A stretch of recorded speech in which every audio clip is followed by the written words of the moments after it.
مخله آینه ګوري او ګرځي مخله آینه ګوري او ګرځي سترګو له رانجه ګوري او ګرځي شیخ چې په کتاب کې پاڼې اړوي شیخ چې په کتاب کې پاڼې اړوي دا به وظیفه ګوري او ګرځي ستا د تصویرونو په زړه وخوړو ستا د تصویرونو په زړه وخوړو حسن پکې باڼه ګوري او ګرځي. بسم الله الرحمن الرحیم. ګرانو کتونکو السلام علیکم. د ادبي پیج او د ادبي چینل له ستاسو ورور ستاسو ملګری انضمام خان یو وارې بیا تاسو سره په دغه شیشه مخاطب دی ملګرو، په دغه تمه په دغه هیله چې روغ جوړ به او د خپل ژوند نه به خوند او مزې اخلئ. ملګرو خپرونه د ادبي ګلونو څنګه چې تاسو ته پته ده زموږ د پروګرام مقصد خواره واره رنګونه راټولول او تاسو سره په دغه شیشه شریکول. په دغه لړ کې نن راغلي یو سیمه ده د چارسدې را سره ناست دغه زلمی شاعر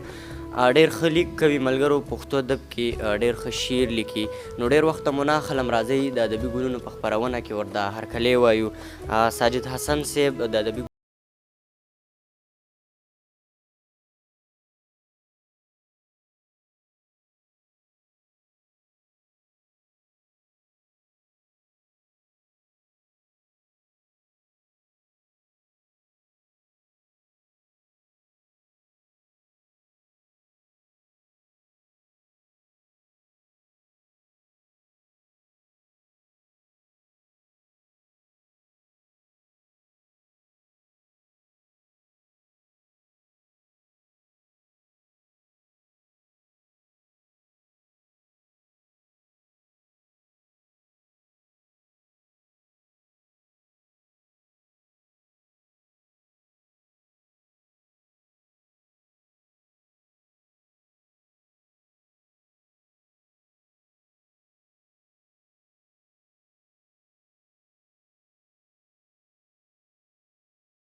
ښایسته وم خو دې مسافرۍ وخوړم او اخري شعر دی چې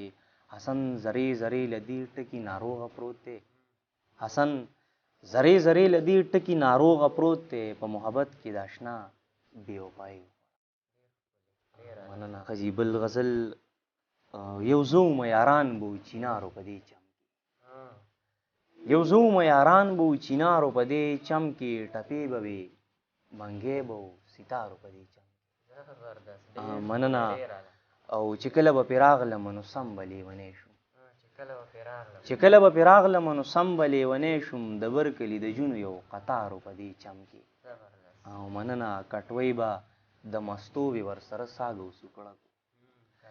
کټوۍ به د مستو وې ورسره ساګه و سوکړه کو سلو یا تماشه وه زمیدارو په دې چم کې او مننه جرګې به وي حجرې به وي یارانو جرګې به وي حجرې به وي یارانو روزګار به و سم کارو په دې چم کې مننه او چې کله به د جنگ خبره وشوه د دشمن سه چې کله به د جنگ خبره وشوه د دشمن سه حسن سه به یو زغره و تلوارو په دې چم مننه ساجد حسن صاحب تاسو د نظم ذکر وکړو نو په پروګرام کې مو دغه کتونکو سره خپل یو نظم شریک کړو ډېر خوشحال شو ښه جي نظم به ورته ووایم ماشوموالی مې ډېر خوښ تو بېلوري راته ماشوموالی مې ډېر خوښ تو بېلوري راته یادېږي لینده به وه په غاړه کورکي راته یادېږي د ورځې په غرمو به ګرځېده زمونږ عادت و شپېلي به مو وهل یو بل ته ټول به شو راجمع موږ به د برکلي د خان د کور توتان شو کول موږ به په غلا په سره غرمه پردي ورونه وهل غم به مو نه و د هر چا به م دیوالونه مننه و موږ اخترونو کې میلو ته موږ اخترونو کې میلو ته بتلو موږ له بنیا ډېرې روپۍ راکړې یا به م لینده یا بېلوري اخیستل موږ په وړو وړو موټرو باندې عزت کولو موږ که ناکارو خو د مشر به عزت مننه و زمونږ یوه جوړه جامې به دوه اختره زمونږ یوه جوړه جامې به دوه اختره کېدې موږ به ماما که بلا شپې کولې موږ به چوري او خپلې خور له اخترونه یوړل موږ به په یو ګاونډ کې شپې کولې موږ به شلغاتې کول موږ به کیسې مننه ډېر ساده وخت و د چا غم به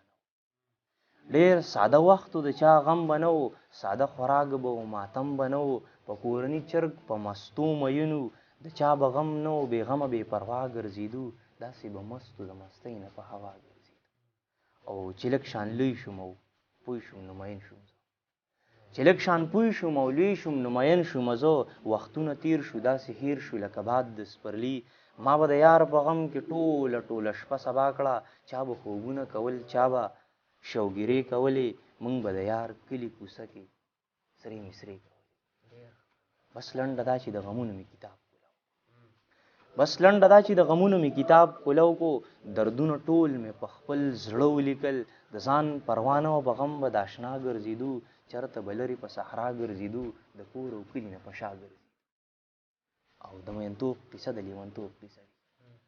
د مینتوب قصه د لیونتوب قصه وي داسې قصه لکه فرهاد او شیرینۍ ته ګوره داسې قصو کې د مرګ ژوند ټولې قصې پرتې وي داسې قصه تاریخ کې یاده په کتاب پرته وي لکه چې څنګه یې خوشبو په سور ګلاب مننه اخري بند دی چې په ما د یار د کلي خان داسې ګزار کړی دی په ما رقیب سپېره د کم طرفه راغی زما د ژوند هره خوشبویي یوړه غم د حسنو په زړګي خفګانونه تېر کړه بیلتون ظالم ترېنه د عمر ارمانونه هېر کړه ډېر اعلی یقینا ډېر خوندور نظم و دغه کتونکو به دې هم خوند اخیستې ساجد حسن صاحب په اوس وخت کې مو کم شاعر خوښ دی دا هم راسره شاعران خو مې ټول خوښ دي ټولو سره ډېره زیاته مینه لرم او د خپل استاز کلامونه ډېر زیات خوند راکوي ملګرو سره دا هم شریک کوي تعلیم څومره دی نو دغه هم لږه تعلیم خو مې میټریک کړی دی د هغې نه پس مې بس بیا پرېښی مې دی مخکې مې اراده نشته او بس په ځای دی خپل روزګار سره پروګرام کې درنه د یو غزل غوښتنه بله کوم نه بس بیا غزل څه داسې دی چې بېله عقیده ده خو څه څنګه بیله بیله عقیده ده خو څه څنګه او څه څنګه بس د ځان سره دوکه ده خو څه څنګه او څه څنګه یو انسان په ما مین دی بل مې دی د وینو تږی یو انسان په ما مین دی بل مې دی د وینو تږی بس د دوو زړونو لانجه ده خو څه څنګه او څه څنګه و د خپل رب تابعداره یې په خپل رسول شقه د خپل رب تابعداره یې په خپل رسول شقه بس د خلکو عقیده ده خو څه څنګه او څه څنګه او مننه څوک د نفس په مزو پای څوک دیدن پسې لیوال څوک د نفس په مزو پای څوک دیدن پسې لیوال دي ساجبه محمده خو څه څنګه او څه څنګه او زه یې نسکم خو چې اوس کم لیونی شم ساقي ګله زه یې نسکم خو چې اوس کم لیونی شم ساقي ګله ستاسو ځان له میخانه ده خو څه څنګه او څه څنګه او مننه چې په شنو سترګو رانجګ دی نو قاتله د حسن یې چې په شنو سترګو رانجګ دی نو قاتله د حسن یې بس قبوله د انداسه ده خو څه څنګه او څه څنګه ډېره زیاته مننه مو کوو چې پروګرام کې مو را سره ناستې وکړو پروګرام اخیره کې دغه کتونکو له څه پیغام یا مو په زړه څه خبره وي شیر کولی د ټولو مینوالو ډېره زیاته مننه کوم او پیغام کوم مسافر دي کوم په چم ګاونډ کې د هغوی غریب خلک دي د خپل مور پلار دې ډېر زیات خیال وساتي ټولو مینوال ته دغه پیغام دی چې هغوی دې د خپل مور پلار سره ډېره زیاته ډېره زیاته مننه مو کوو ملګرو خپرونه پای ته رسي زموږ دا ویډیو ملګرو سره شیر کړئ چینل سره هم سبسکرایب کړئ تر بلې خپرونې پورې خپل میزبان انضمام ما سره ناست مېلمه خپل کیمرمین احتشام خان له ورکړي اجازت